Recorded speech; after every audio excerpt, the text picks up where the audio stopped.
let's go watch it in 2D. No, let's go watch it in 3D. But if we watch it in 3D, then is it worth the cost? Whatever's in there, it's been safely hidden for 2,000 years.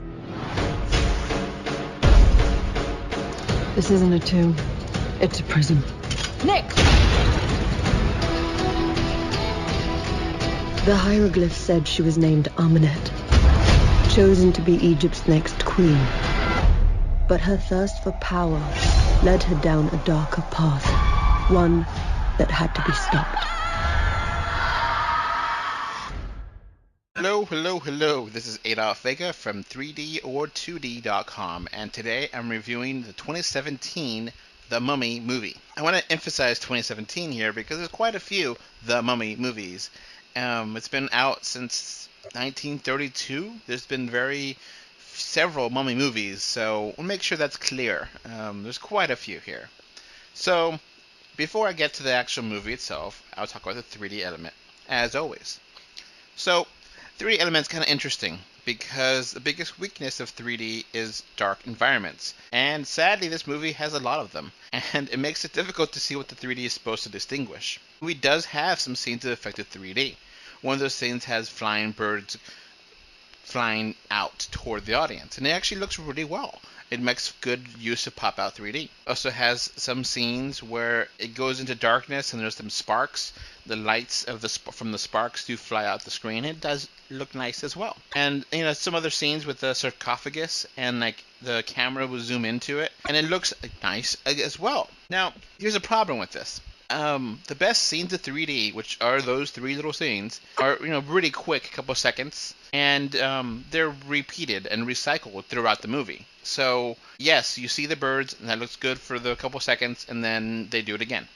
And sarcophagus, they do that one like 3 times, and the flame thing like 4 times or something. And it just kind of have to dock the movie for just recycling its 3D elements over and over again. It's just lazy filmmaking, and it's pathetic. They should be ashamed of themselves. Copy and pasting the same exact scene over and over again is not good use of 3D. I'm sorry. I could maybe say, okay, you know what, it's, not too bad, I guess. But this movie just kind of really pissed me off because they kept doing the recycling aspect, and I just can't really justify people spending money on this 3D when so much of it is dark or recycled. So what do you get to see out of here that's new? There's not much new scenes that are in 3D that look good. It's just kind of forgettable. So I don't think there's enough new content that's not recycled to really justify spending money on.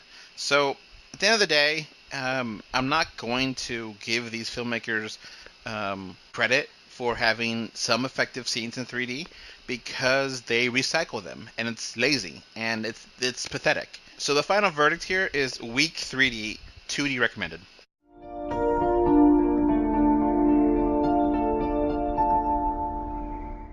Now, onto the movie itself.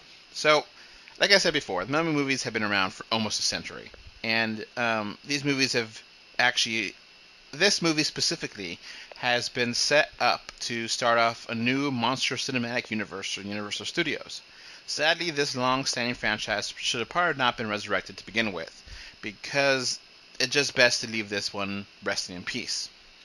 Movie itself starts off in northern Iraq as Nick Norton and Chris Vale, the characters, are treasure hunting. Nick and Chris eventually come in contact with the character of Jenny Hasley, and Jenny has extensive knowledge of ancient Egypt. Jenny, Chris, and Nick all explore a newly found crypt, and they find a mummy in here. And Jenny and Chris are actually supposed to have a previous existing romantic relationship, but they really don't have any chemistry on screen. Actual character dynamics are weak, and I didn't connect or like any single character. So they explore this, tomb, and they find the mummy, and eventually the mummy comes back to life, and it starts to wreak havoc in the modern world. The mummy character herself is actually sadly underdeveloped, And the movie has many flashbacks of ancient Egypt that attempt to give the mummy some backstory. I can appreciate how interesting these flashbacks are, and the only problem is that it has massive plot holes, and it gives me motivations for the character, but not a personality for the character. I don't really get to know who she really was.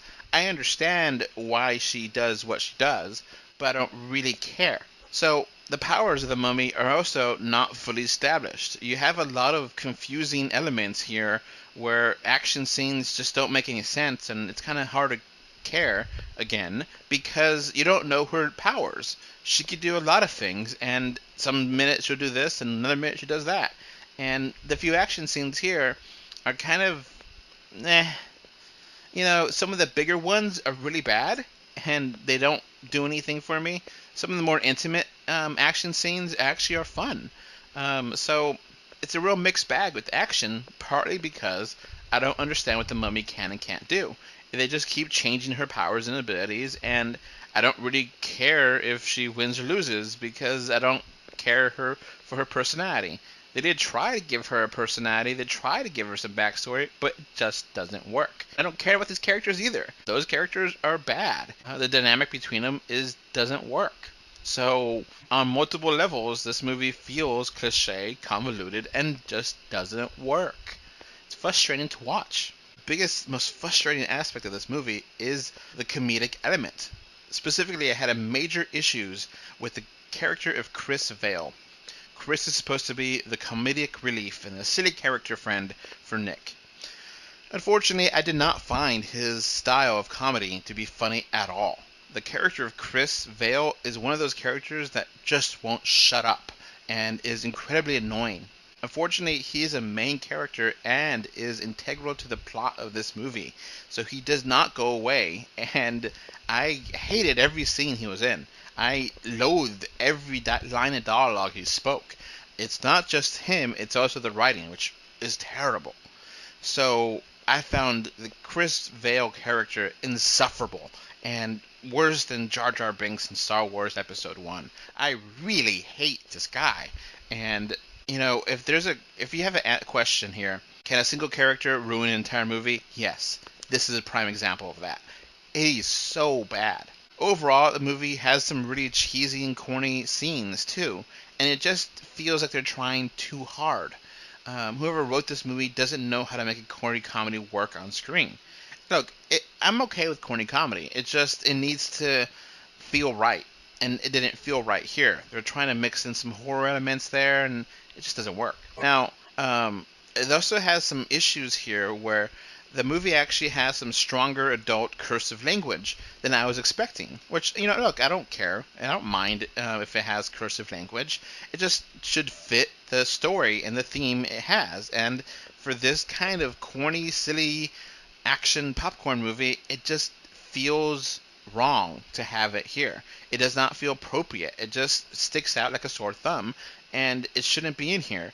And another thing is sexual jokes of one of the actual characters here.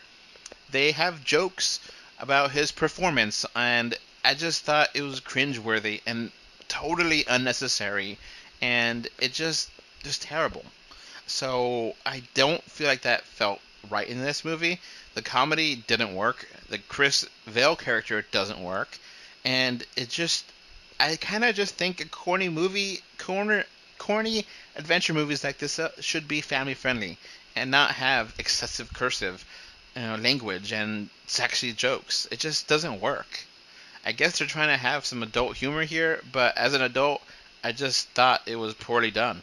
So, as I mentioned before, the movie is trying to attempt to make a dark universe monster movie franchise for the Universal Studios. I'm inherently against this idea. It's a massive mistake. Marvel Studios has set up the modern standard for having a connected, shared cinematic universe, so it's logical that other movie studios would try to copy this idea. It makes sense, and I get it. The problem is other studios, they just don't listen to what Marvel is trying to do. They're rushing through it. And Marvel, when they set up its expanded cinematic universe, it slowly built upon itself. connected stories and characters to make a universe that feels organic and real. This movie tries to shove that in to the first movie, and it really feels forced. And the middle act of this movie is all about this secret monster society, and it's just inorganic and unnecessary. Look, they literally crowbarred the idea into this story, and it just feels poorly executed. The head of the Monster Society is a monster himself, which I won't spoil which monster that is. But the character has some really ridiculous amateurish graphics, computer graphics, that I thought was terrible. The visual design of these graphics just look awful. They look like something from Sci-Fi Network, Movie of the Week from 2007. It just doesn't work. It just looks terrible. And the acting performance of the specific actor is really, really cheesy and cringeworthy at that. It just doesn't work. They're trying too hard to copy Marvel, and it just doesn't. It feels totally necessary. It feels like they totally said, "Hey, we need to do this, and I don't care. Just find a way to jam it in there, and this Monster Society can answer all the questions that people may have. It's here to answer some plot holes that we left. The problem is it creates a whole lot more plot holes than it solves, so it just makes a mess. So I've been attacking this movie, and what do I actually like about it? It's easy to attack. It's what can I build up for it? Well, the early scene when they explored the tomb and found the mummy was actually really good. It was really engrossing and set things up quite nicely. I do appreciate they try to give a backstory to the mummy and explain her motivations.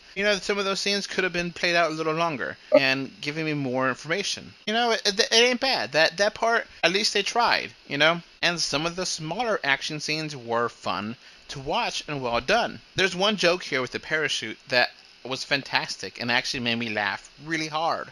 So the comedy mostly fails, but there's a few hits here and there.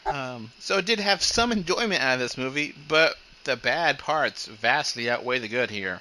So I cannot recommend it. Look, I'm not one of those high society elites, critics who can't enjoy your fun action popcorn movie. I get that. I'm fine enjoying silly movies as long as it works. If you're in for the ride and it's silly and they don't take itself too seriously, then maybe I can enjoy it. And this movie takes itself very seriously and not, and it just is a mess. I can enjoy cheesy comedy movies.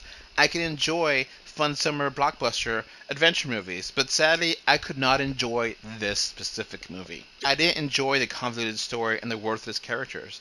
I barely enjoyed the action scenes. I really didn't enjoy the comedy aspect of this movie, and I loathe the character of Chris Vale here. In conclusion, I really hated this movie, and this movie franchise, if it's an indication to what the other monster movies are going to be, then I don't want any part of this. This shared universe of monsters should be destroyed. It's an abomination itself, and it's pretty bad, and it's unfortunate because you never know. Sometimes these movies can be corny and fun, and sometimes they could just be bad.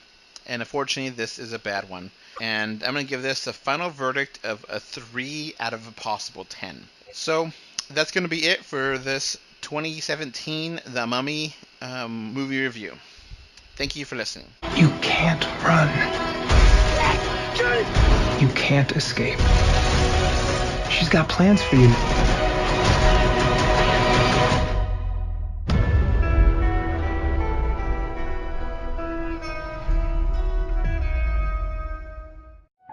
Alright, so that's going to wrap up this podcast. Remember to like, comment, favorite, subscribe, love, whatever. Heart it, do something. 3D or 2D.com can be found on Facebook, Twitter, Instagram, YouTube, iTunes, Google Play, Stitcher Radio, and SoundCloud. And if you want to send us email, our email address is email3d or 2d at gmail.com. And thank you again for listening. Bye. Thanks. Bye. Bye, everyone.